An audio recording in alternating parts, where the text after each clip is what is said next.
Morning दोस्तों, आज हम गणित के बहुत ही महत्वपूर्ण रूल को लेकर आए हैं। आज हम गणित का जो बेसिक कंसेप्ट है बोर्डमास का सूत्र सीखेंगे। बोर्डमास का मतलब क्या है कि जब भी गणित की विभिन्न संक्रियाएं करनी पड़ती है तो उसमें विभिन्न चिन्ह आते हैं, जैसे कोष्टक, भाग, जोड़, गुणा, बाकी। तो उसमें सबसे पहले किसको करना चाहिए, सबसे पहले क्या हल करना चाहिए। तो आज हम लाए हैं आपके लिए रूल ऑफ बोर्डमास।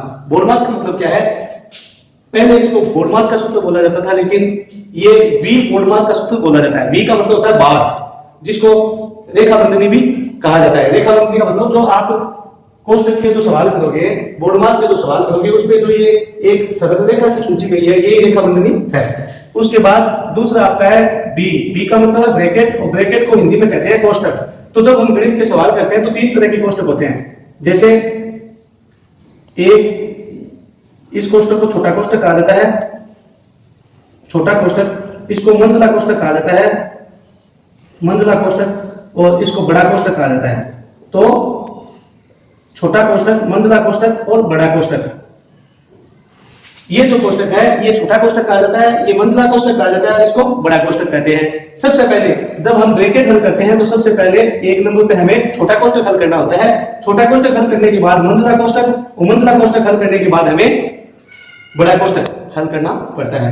तो सबसे पहले बोर्डमास के सूत्र में हम क्या हल करेंगे, रेखाबंधनी यानी कि बार, फिर ब्रैकेट, तीनों तरह के ब्रैकेट, पहले छोटा कोष्टक, फिर मंझला कोष्टक, फिर बड़ा कोष्टक। उसके बाद ओ यानी इसके अलावा भी अगर कोई संक्रियाएं उसमें थी हो तो वो हल करनी है। और उसके बाद डिवीजन यानी कि भाग को हल करते हैं, और डिवीजन के बाद मल्टीप्लेक्शन यानी कि गुणा को हल करते हैं, और गुणा के बाद एडिशन यानी कि जोड़ हल की जाती है, और उसके बाद सब्ट्रैक्शन यानी कि घटाने को हल किया जाता है। तो देखिए अब एक उदाहरण के माध्यम से हम अपने नियम को देखते हैं। तो सबसे पहले 20 प्लस 2 प्लस 20 भाग 4 बड़ा कोष्टक 5 इंटू 3 माइनस मंझला कोष्टक 6 माइनस छोटा कोष्टक 2 माइनस 3 ऊपर रेखाबंधनी, कोष्टक बंद, तीनों कोष्टक बंद हो जाते हैं। तो अब देखो सबसे पहले हमें क्या हल करना है, सबसे पहले हमें सिर्फ ये हल करना है, क्योंकि सबसे पहले ये हल इसलिए करना है कि इसमें रेखाबंधनी है। तो सबसे पहले हम जब इसको हल करेंगे तो माइनस के 3 और प्लस के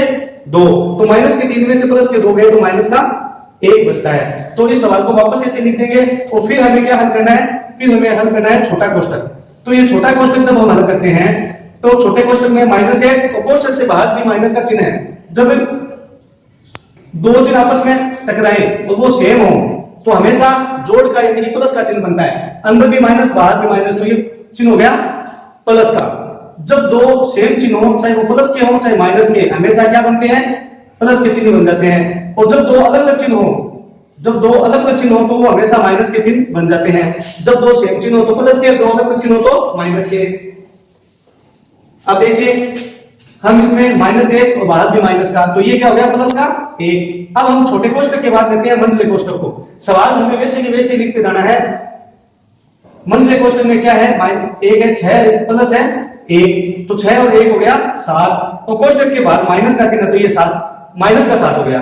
अब हम देखते हैं कि बड़े कोष्टक में एक गुणा की संक्रिया है, तो सबसे पहले हम इस गुणा को हल करते हैं। कोष्टक में जो चिन्ह है उनमें से सबसे पहले गुणा हल होगा। इन दोनों को गुणा किया तो यहाँ पे 15, यहाँ पे -7। फिर हम बड़े कोष्टक को हटाते हैं तो 15 में से 7 गए, 8 बचते हैं, और उसके बाद हमारे पास 2 प्लस 20 माइनस 4 इंटू 8 है। तो इसमें हम सबसे पहले हल करेंगे भाग के चिन्ह को। तो 4 का भाग 20 में दिया 5 बार, और फिर ये अपना हो गया 2 प्लस 5 प्लस 8। उसके बाद हम हल करेंगे गुणा को, 5 इंटू 8 बराबर 40, 2 प्लस 40 बराबर 42। इस प्रकार हम देखते हैं कि जैसे जैसे हमें हल करना होता है हम चिन्हों के हिसाब से हल करते जाते हैं, और इसी प्रकार ये कोष्टक हल होते हैं। तो सबसे पहले भाग, फिर कोष्टक, फिर भाग, फिर गुणा, फिर जोड़, और फिर बाकी। इस प्रकार अब अन्य उदाहरणों से भी देखते हैं। 12 प्लस 2 माइनस 3 इंटू 6 भाग 2। तो सबसे पहले क्या हल करेंगे, भाग, क्योंकि इनमें सबसे पहले हमें भाग हल करना है। तो हमारे सूत्र में भी दिया हुआ है कि जोड़ बाकी गुणा भागी है, तो 4 है, इनमें सबसे पहले भाग होगा, तो 2 का भाग 6 में दिया 3 बार। फिर हम इसमें क्या हल करेंगे, 12 प्लस 2 माइनस 3 इंटू 3, इसमें हम हल करेंगे इंटू का चिन्ह, गुणा हल करेंगे, तो 3 इंटू 3 हो गए माइनस के 9। फिर 12 प्लस 2 माइनस 9, इसमें जब गुणा भाग हल करेंगे तो हल करना है जोड़, यानी कि हम 12 2 14 जोड़ को हल करेंगे -9, और सबसे लास्ट में हल करेंगे माइनस को, बाकी को 14 में से हो गए 5। अब देखिए 10 प्लस मंझला कोष्टक 3 माइनस छोटा कोष्टक 12 भाग 3 इंटू 4 इंटू 3 छोटा कोष्टक बंद मंझला कोष्टक बंद। तो इसमें हम क्या करेंगे, कोष्टक के अंदर जो भाग दिया हुआ है सबसे पहले उसको हल करेंगे। तो 4 का भाग 12 में दिया है 3 और ये 3, इस प्रकार कोष्टक वापस बंद हो गया। फिर हम 10 प्लस मंझला कोष्टक 3 माइनस छोटा कोष्टक 3 इंटू 3, तो इसमें 3 इंटू 3 हो गया अपना 9। कोष्टक के बाद माइनस का चिन्ह, तो ये भी हो गए माइनस के। फिर हम मंझले कोष्टक को हल करते हैं, तो माइनस का 9 और प्लस का 3, यहाँ पे बचा माइनस का 6। अब ये देखिए कोष्टक के बाहर और अंदर अलग अलग चिन्ह है, तो ये क्या हो जाएगा माइनस का। कोष्टक के बाद प्लस का है तो ये 6 है माइनस का। जब दो अलग चिन्ह हो तो बाहर माइनस का चिन्ह ही आएगा, और 10 में से 6 गए आए 4। इसी प्रकार देखिए 35 माइनस 2 प्लस 6 इंटू 35 भाग 7। सबसे पहले हल होगा यहाँ पे भाग, और भाग को हल करेंगे तो यहाँ पे आएगा 5। फिर 35 माइनस 2 प्लस 6 इंटू 5, उसके बाद हल होगा गुणा 35 6 इंटू 5 बराबर 30।